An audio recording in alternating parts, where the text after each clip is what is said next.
All right. So, formal charge can help us determine if we have a good Lewis structure, a plausible Lewis structure, or a poor Lewis structure.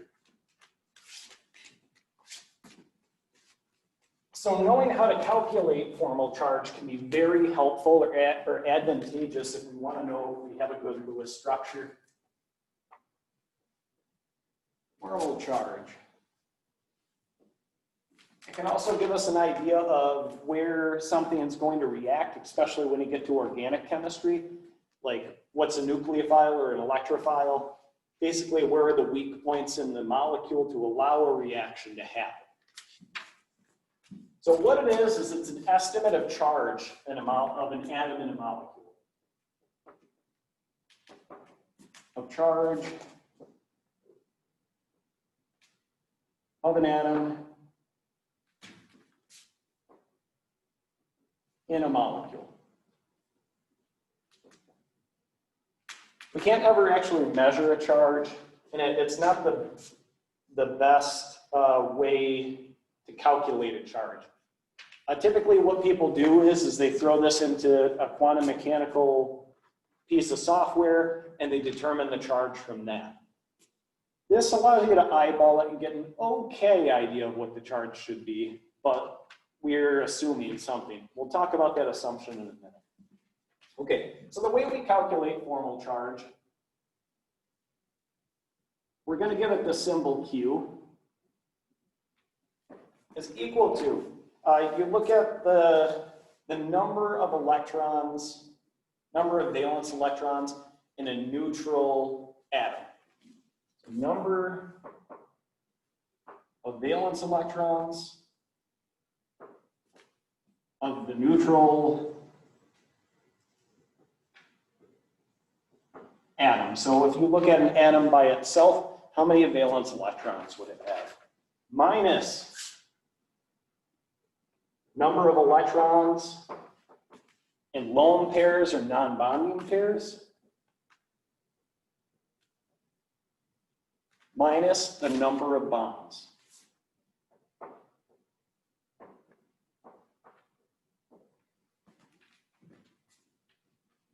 Okay, what are we assuming if we do this?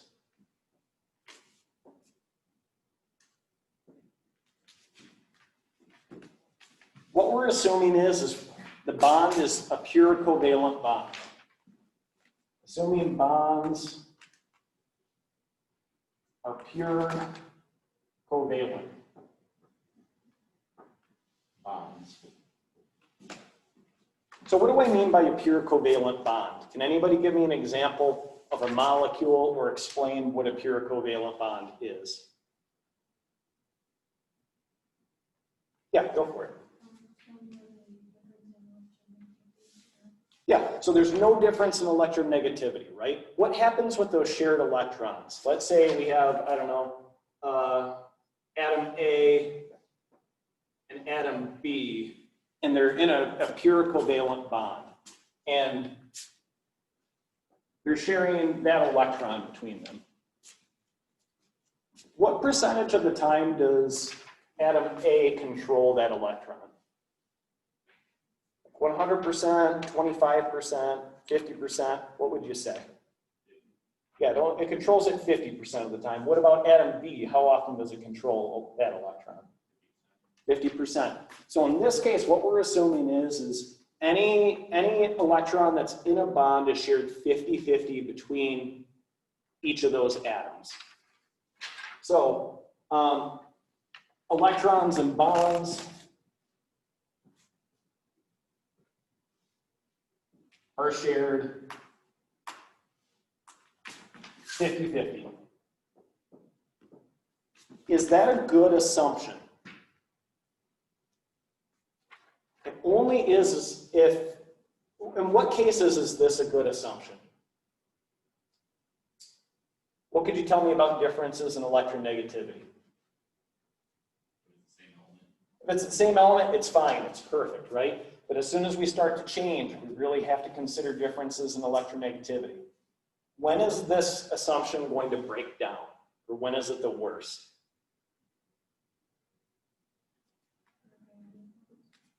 I'm sorry, what was that? Yeah, for ionic bonds or for when we have big differences in electronegativity. This doesn't work out. Okay, so let's see an example of this. And calculate formal charge. Am I okay to erase this? Okay, the example we're going to look at is ozone. Does anybody know the molecular formula for ozone? Yep, O3. And what we're going to do, we're going to try to draw the Lewis structure of O3 or ozone. So example, draw the Lewis structure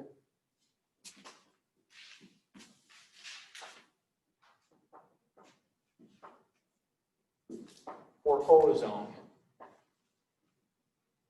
O3.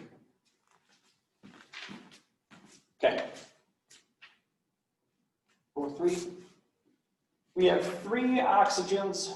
How many valence electrons, or how many valence electrons did each oxygen have? 6, for a total of how much then? Yep. Okay, what's the central atom in this case? Oxygen, because that's the only ones that are there, right? Okay. Oxygen, bond. How many electrons have we accounted for so far? Yep, 4. We need 14 left. Anybody have a distribution they can suggest? Where do you want to plunk the electrons now? How many do you want on, we're going to call this one oxygen number 1. Sorry, I'm using a different color. Oxygen number 1, oxygen number 2, oxygen number 3. How many lone pair electrons do you want on oxygen number 1? And right now, there's no real right or wrong answer. I'm just asking, how much do you want on this one?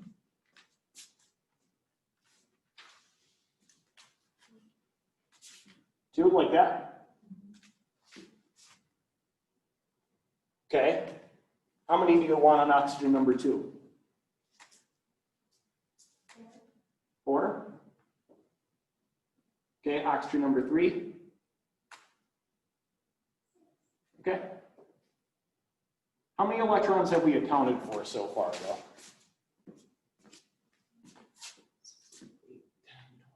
14, 16. So we need 2 more. Where do you want to plunk 2 more? Okay, on the first oxygen. Okay, we're missing something here. This doesn't look quite right. What's wrong with oxygen number 1? Yes, Sydney? Yeah, it doesn't have 8 valence electrons around it. What would you do? What could we do?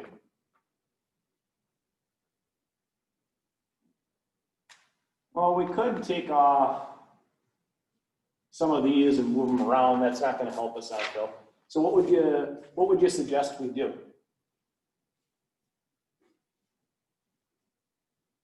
Or any suggestions from anybody?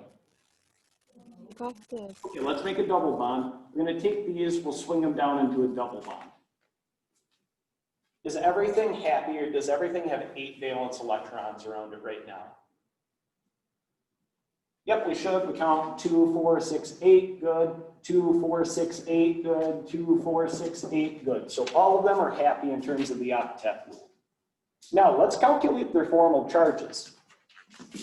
We'll have the formal charge of oxygen number 1. So remember, look back, we just talked about how to calculate this. We need the number of valence electrons in a neutral oxygen, so one that's not really bonded. What number should go here then? Yep, 6. Minus number of electrons in lone pairs. How many electrons do we have in lone pairs for oxygen number 1? We have 1, 2, 3, 4, total of 4, right? Minus number of bonds. How many bonds are to oxygen number 1? 2. Okay, we subtract that all out. What is our formal charge on that oxygen? Yep. Okay, let's do oxygen number 2. Okay. Valence electrons on a neutral oxygen. 6 minus number of lone pair electrons on number 2. Yep, 2 minus number of bonds. 3 total value. Yep, positive 1. If we have an element or an atom that has a formal charge, what we tend to do is we put that charge in a circle localized close to that atom. So for example, I would put a plus charge with a circle close to oxygen number 2. Does that make sense for people? Okay, now let's do oxygen number 3. How many valence electrons are we going to have around oxygen number 3? Or excuse me, or in a neutral oxygen? Yep, 6 minus number of lone pair electrons. 6 minus number of bonds. Total of how much? Yep, negative 1. So we would put a minus close to oxygen number 3. Okay, nature wants us to limit formal charges, but some molecules have to have them. If I sum up all of the charges on this molecule, what is the total charge of this system? 0. And that matches what the charge is up here. So that's pretty good. Okay. So what you want to do is you want to limit that formal charge when you try to draw a Lewis structure. This one, we can't do any better because of that octet rule, but we could look at other systems where we try and knock that down. Okay? So you want to look at an example where we try to reduce the total charge. Okay. What we're going to do next, we're going to draw the Lewis structure for sulfur tetroxide. Am I okay to erase this? Yeah. Okay. So same question, draw the Lewis structure for sulfur tetroxide. What's the formula for sulfur tetroxide?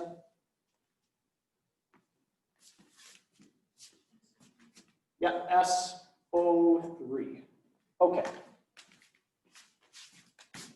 SO3. Let's determine the number of valence electrons. How many for sulfur?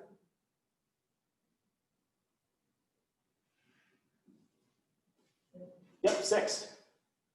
Plus 3 times how many for oxygen? Also 6. Yep, total how much? Okay. Which one's the central atom? Yep, sulfur. Okay, let's draw some bonds. How many electrons have we accounted for so far? Yeah, Will? I'm confused. Wouldn't that be sulfur dioxide?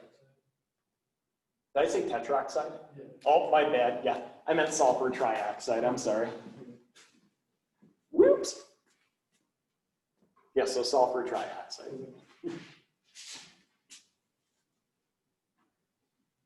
Okay. Wait, how many have we accounted for valence electrons? 6. How many more do we have to go? 18. Okay, next let's start plunking valence electrons around on the more electronegative element. Which one's more electronegative? Sulfur or oxygen? Oxygen. So we plunk those around.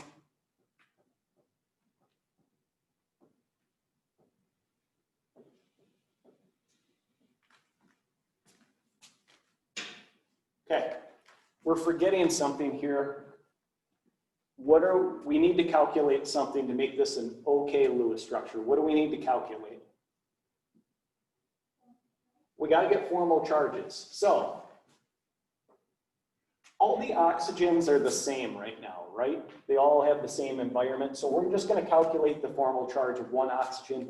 We'll apply it to the rest. How many valence electrons should a neutral oxygen have again? 6. Minus number of electrons and lone pairs. So how many electrons and lone pairs do we have? 6. Minus number of bonds. Total of how much? Negative 1. So there should be a negative 1 next to all of these. Let's look at the sulfur. How many valence electrons does a neutral sulfur have? 6. Minus number of lone pair electrons on that guy? 0. Minus number of bonds. Yep. Total of how much? Yep, positive 3. Is this a good Lewis structure? No. I saw your head. Why no?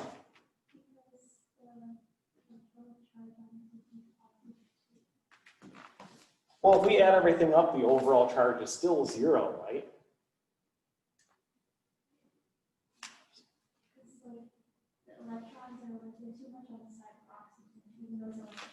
Right.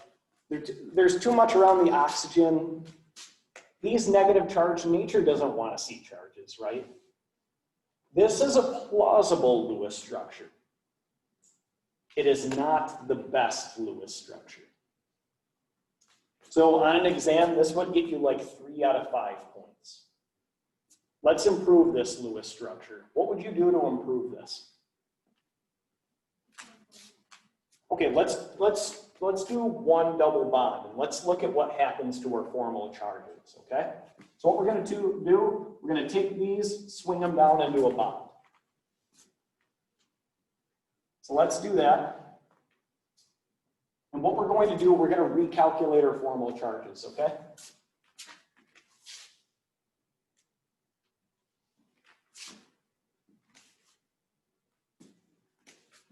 Okay, now we have different environments for our oxygens. What do you want to label this oxygen so we can differentiate it from that guy?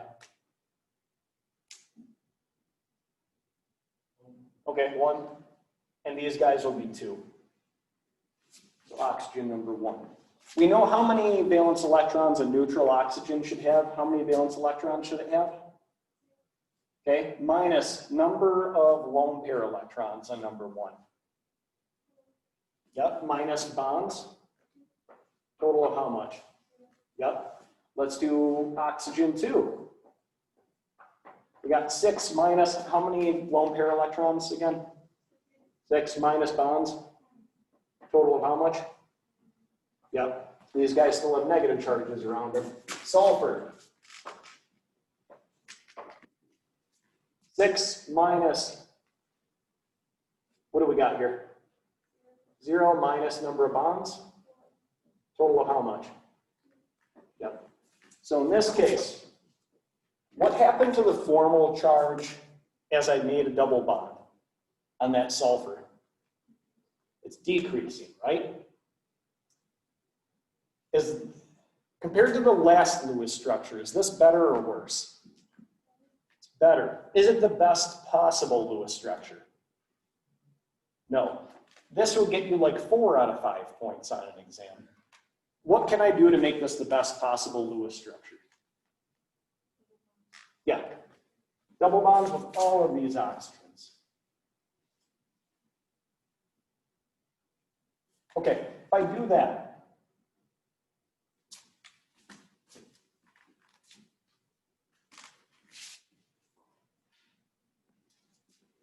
let's calculate our formal charges one more time. 6 minus number of valence electrons, or excuse me, number of non-bonded electrons.